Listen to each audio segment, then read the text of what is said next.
उसी समय में जो पहले सरकारें रही हैं तो उसमें जो फिगर्स हैं कि हमारे समय में बीएसपी की सरकार के समय में 1611 केसेस इस एक्ट के तहत दर्ज हुए हैं, 1611।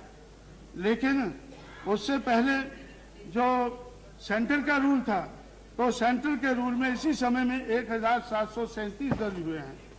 उससे पहले इन्होंने बताया हमारे साथी ने कि मुलायम सिंह जी का रूल था, उसी समय में जब मुलायम सिंह जी का रूल था तो उसमें 2767 तो जो केसेस हैं वो दर्ज हुए हैं। अगर इस किस्म के केसेस दर्ज हुए, इसी तरह से हमारे इधर साथी इधर एक नहीं है, उन्होंने मुझसे कहा कि भाई हमारे खिलाफ ये एक्ट लगा हुआ है तो मायावती को कहकर इसको रफा दफा कराएं। अटल जी को भी उन्होंने बोला, कनौजिया जी हैं मेंबर पार्लियामेंट, मैंने उनसे कहा कि भाई मायावती ने ये एक्ट लगा दिया है, किसने लगाया है? वो कहने लगे कि वो तो मुलायम सिंह जी के जमाने में लगा था, लेकिन आपको चाहिए कि उसको रफा दफा कर दे।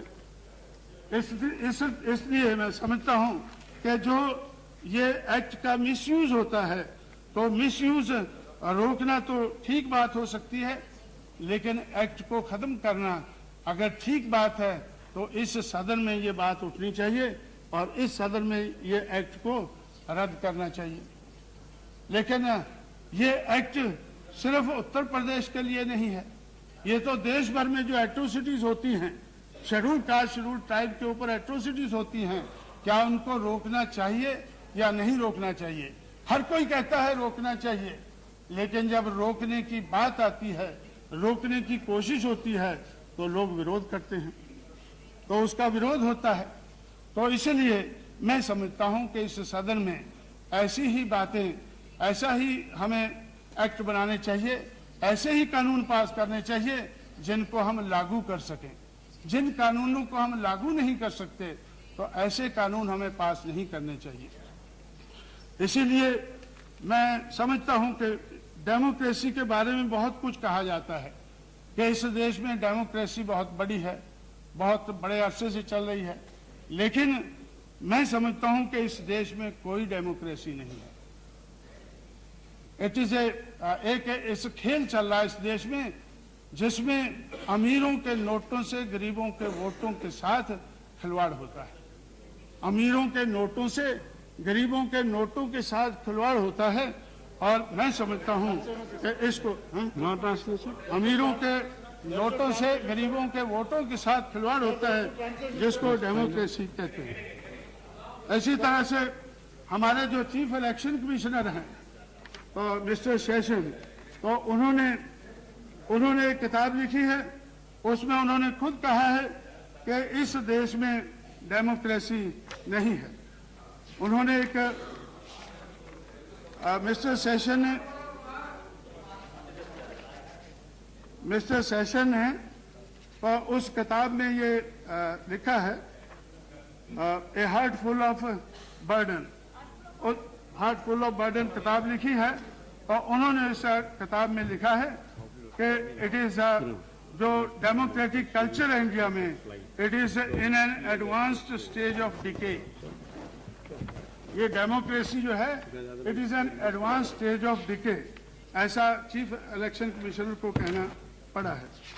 और इसी तरह से तो उन्होंने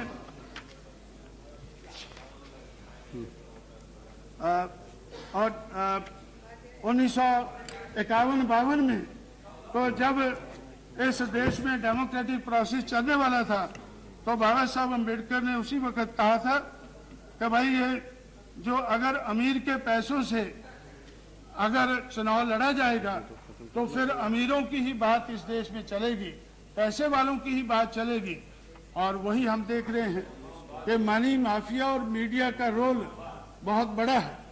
मनी माफिया और मीडिया का रोल इस देश की डेमोक्रेसी में बहुत बड़ा रहा।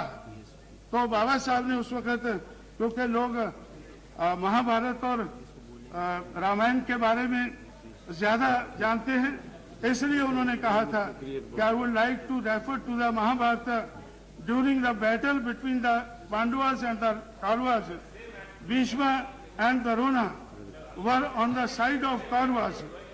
Pandavas were in the right and the Kauravas was in the wrong.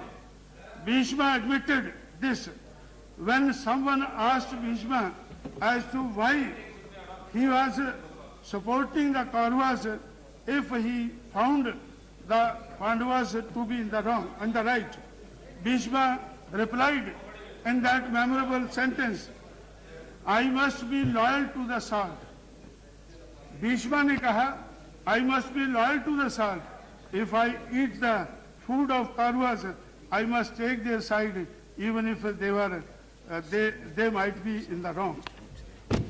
तो उस वक़्त से 1951-52 से इस बात के बारे में हमें मालूम है कि अमीर के नोटों से गरीब के वोटों के साथ खेल खेला जाता है और हम इसको लोगों को, दुनिया वालों को बताते हैं कि इस देश में डेमोक्रेसी है।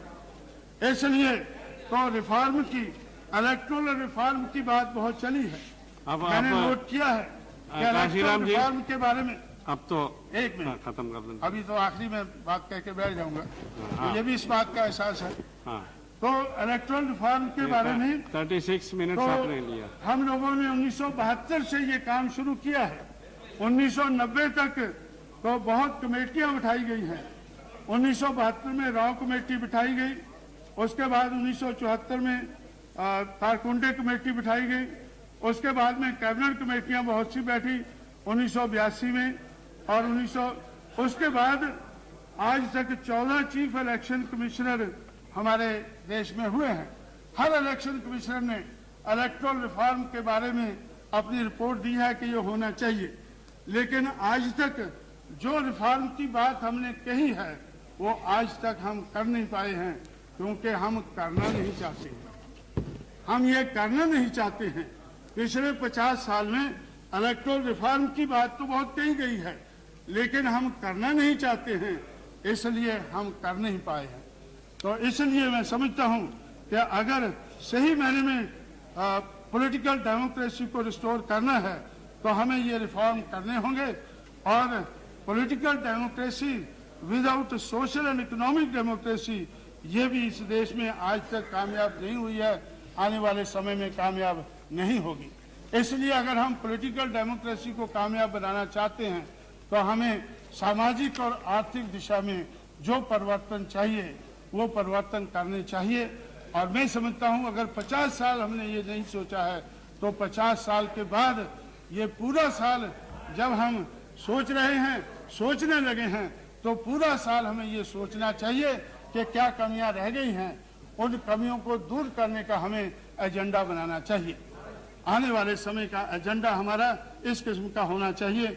ऐसी बात कहते हुए मैं आपका शुक्रगुजार हूं कि आपने मुझे ज्यादा समय दिया। धन्यवाद। हमारी ममता बनर्जी।